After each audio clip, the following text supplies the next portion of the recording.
Hi friends, Bigg Boss season 8 4th week nominations చాలా బాగా జరిగాయి. అయితే ఈ నామినేషన్స్లో అందరికంటే ఎవరు బాగా ఆర్గ్యూ చేశారంటే నాకు నబీల్ బాగా ఆర్గ్యూ చేశాడు అనిపించింది. అలాగే ఆదిత్య ఓం గారు కూడా సోనియాని బాగానే లాక్ చేశారనిపించింది. అలాగే సోనియాని యష్మి బాగా ఆర్గ్యూ చేసి బాగా డేరింగ్ చూపించింది. లేకపోతే సోనియా బాగా ఓవర్ కాన్ఫిడెన్స్తో అందరినీ ఎంత మాట పెడితే అంత మాట మాట్లాడేయటం, తికమక పెట్టేయటం. లాయర్ కదా, ఎలా పడితే అలా మాట్లాడుతుంది. ఎంత వరస్ట్ పాయింట్స్ అన్నీ తీయడం, ఇవన్నీ చేస్తుంది. టైమింగ్స్తో సహా ఏ టైంలో చేశాను, ఎక్కడ చేశాను, ఎప్పుడు చేశాను, ఇలాంటివి అడుగుతుంది. మరి తను ఇతరులకు చెప్పేటప్పుడు కూడా టైమింగ్స్తో సహా చెప్పాలి కదా, అలా చెప్పదు మళ్ళీ. కానీ యష్మి అయితే నువ్వు పృథ్వీని నిఖిల్ లేకుండా వాళ్ళని అడ్డం పెట్టుకొని ఆడుతున్నావు, నువ్వు ఫిజికల్ గేమ్ ఏం ఆడట్లేదు, వాళ్ళ లేకుండా నువ్వు ఎలా ఆడుతావో చూడాలి, నువ్వు ముందుకు రావాలి, అందుకని నేను నామినేట్ చేస్తున్నానని చాలా బాగా చెప్పింది. వాళ్ళిద్దరు చాలా బాగా ఆర్గ్యూ చేసుకున్నారు. ఈ విధంగా వాళ్ళిద్దరికి మధ్య నామినేషన్స్ అయ్యాయి. అలాగే ప్రేరణ నామినేషన్స్ పెద్దగా లాజిక్స్ ఏమీ లేవు. ఆదిత్య ఓం గారు కూడా పర్లేదు, కొంచెం పుంజుకున్నారనిపిస్తుంది. మణికంఠని ఎక్కువ మంది నామినేట్ చేశారు, మణికంఠని ఎక్కువ మంది టార్గెట్ చేశారు అనిపించింది నాకు. మణికంఠ కూడా కొంచెం బాగానే తనని తాను డిఫెండ్ చేసుకున్నాడు, కానీ అందరికంటే నబీల్ బాగా డిఫెండ్ చేసుకున్నాడు. తర్వాత సోనియా కూడా డిఫెండ్ చేస్తుంది, బాగానే ఆర్గ్యుమెంట్స్ చేస్తుంది. కానీ రాను తనకేంటంటే బాగా ఓవర్ కాన్ఫిడెన్స్ ఎక్కువైపోతుంది. దానివల్ల నేనేది మాట్లాడితే అదే చెల్లుతుంది. నేను మునిగిందే గంగ తావలసిందే రంబని ఒక సామెత చెప్పినట్లు నేనేం చెప్తే అదే, బిగ్ బాస్ గురించి నాకు తెలిసినట్లు ఇంకెవరికి తెలియదు అన్నట్లు ఫీల్ అయిపోతుంది. బిగ్ బాస్ మానసపుత్రికలా కూడా ఫీల్ అవుతుంది సోనియా.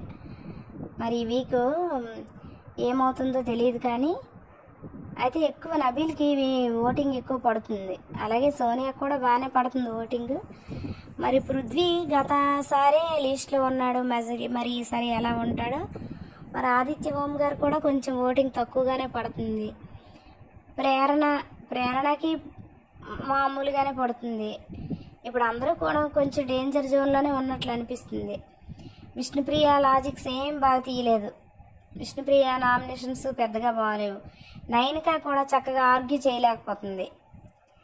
నైనిక ఆర్గ్యుమెంట్స్ కూడా ఏం బాగాలేవు. అయితే ఇంకెవరున్నారు?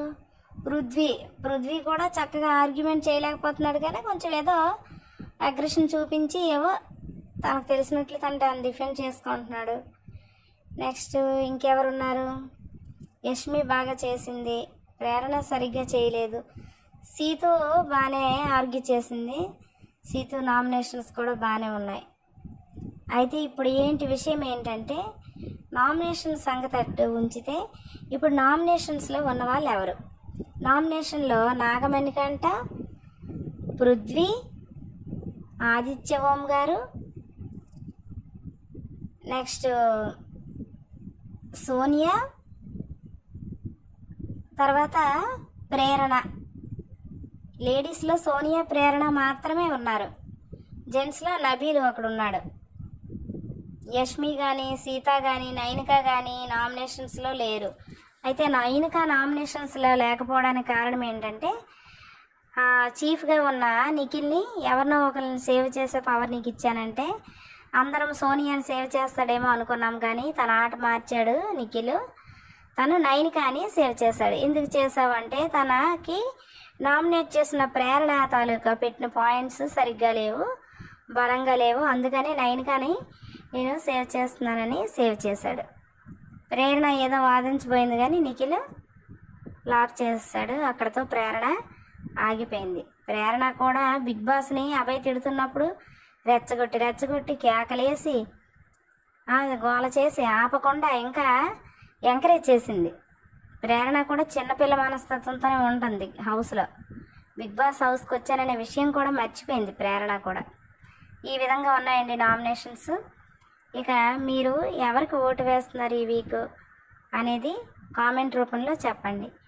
అలాగే నా వీడియో కనుక మీకు నచ్చినట్లయితే నా వీడియోని లైక్ చేయండి, మీ ఫ్రెండ్స్కి ఫ్యామిలీ మెంబర్స్కి అందరికీ షేర్ చేయండి.